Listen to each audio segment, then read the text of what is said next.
Hey everybody, it's Steve from SUMURI here.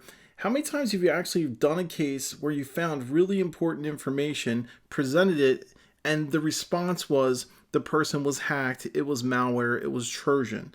That's the excuse they use to explain away the evidence that you found. What if I can show you in Mac cases and prove without a shadow of a doubt that actually a human being opened a file and actually had knowledge of it? So with Recon Lab, this is really simple to do, but it's kind of tricky because in the past, forensics tools have not shown you all the information that you need.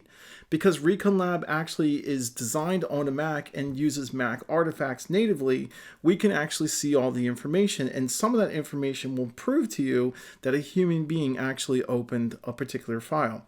So let's use the example that we have in front of us. I'm going to navigate to the users directory and dive into it and just go to, for example, downloads. So let's go to the downloads directory, and what we can see here is a ton of files that were downloaded. Some of them look kind of shady, right? So what we can do now is kind of scroll over here and look at the timestamps, and we see our typical timestamps, your date modified, changed, and accessed. And everybody goes, yep, I've seen it before, know what you're talking about. How can that help me prove that a human being opened a file? Well, here's the bad news. These timestamps here can't tell you that a human being opened a file. Actually, one of them is really misleading. This particular one here, which is date accessed, is a very bad one to say, yep, this date access time is this, and that is when a human being opened a file. If you do that in a Mac case, you're probably going to be wrong. And you probably don't want to put your reputation on that particular timestamp. As a matter of fact, in the Mac, this timestamp is primarily ignored by the operating system because it misleads you. And so what Apple did is they created their own timestamps. So if we kind of scroll over here to the right a little bit, what you're going to see is some additional timestamps. I call these Finder timestamps because that's what the Apple shows you in the Finder. But these are different types of timestamps that are used by the Mac. These are Apple extended timestamps: date added, content creation date, content modification date, and this really important one here, which is last used date. And if you're asking, well, where do these come from and why are these more important than the other ones? I'm used to the other ones.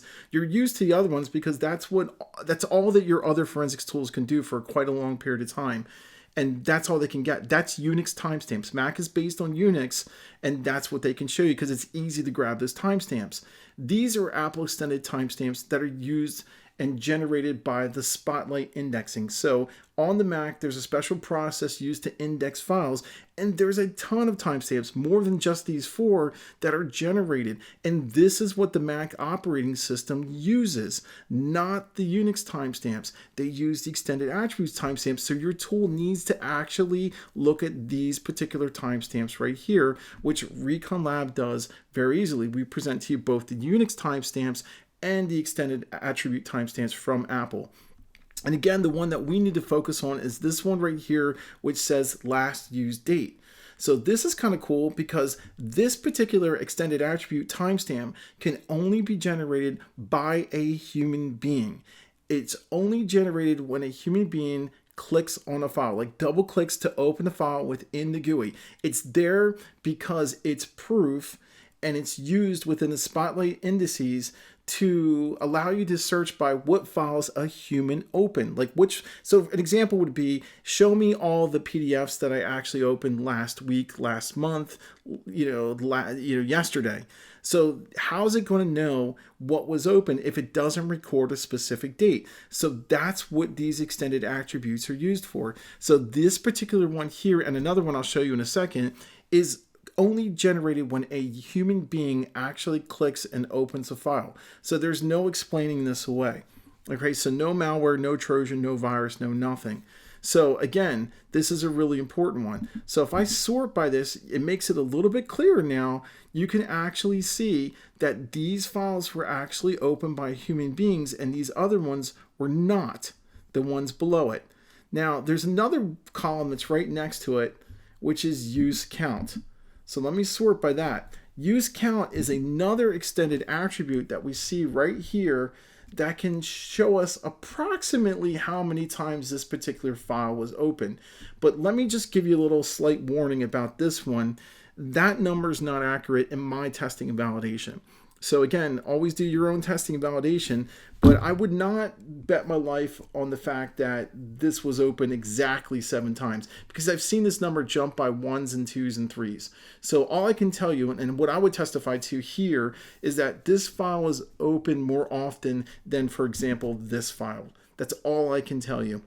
I'm not going to be able to tell you exactly how many times that file was open. But let's take a look at the detailed information for one of these files here. So let me take this one with the number 7 with the use count. So down here in the detailed information of RECON Lab, we show you both the standard timestamps, so that's what most other forensics tools will show you, and also the extended attribute timestamps, and these are really important, particularly this one right here, the last used date.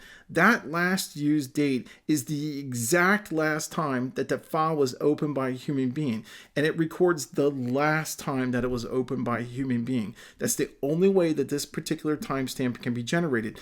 Now, what's often confused is this one right here, which is used dates. Now, used dates can have quite a lot of different entries here, and I'll give you an example of that in a second. But used dates is 1 entry per day. 1 entry per day. And again, that's used, like you can say in a Spotlight query, show me all the applications I opened last month. So how does it know what was open last month if it doesn't track every day that that particular file was open? So that's here. Now notice that this particular timestamp doesn't have minutes and seconds. It's just down based on time zone. So that's all you get. So don't get confused. The one that you're interested in, the very, very last time that this particular file was opened, is here by the last used date. The last used dates, that's the plural version, that's going to be the one there, 1 entry per day. And of course, the use count is approximately how many times that particular file was open.